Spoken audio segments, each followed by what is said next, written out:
Welcome to Not Milk Never Milk. Subscribe if you're lactose intolerant. You need an administrator account and a quick backup.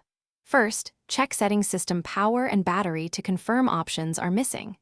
Once done, run Windows Update and Restart to rule out pending patches. If the problem persists, open an elevated command prompt. You'll use it next to re-register system components. Make sure to keep this session active. Do not close Windows while you run the repair commands that follow in the next step.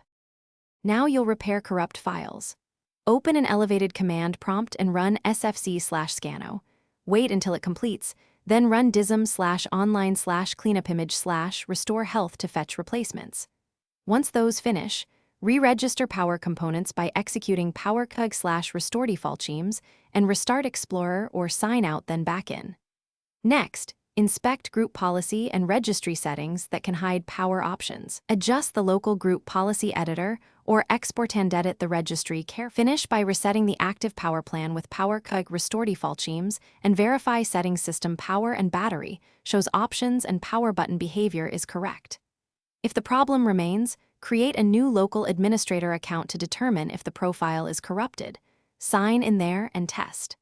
If that fails, boot into safe mode to isolate third-party interference, and if needed, restore from a recent system restore point. If you hit errors, note exact messages. Those guide targeted fixes quickly.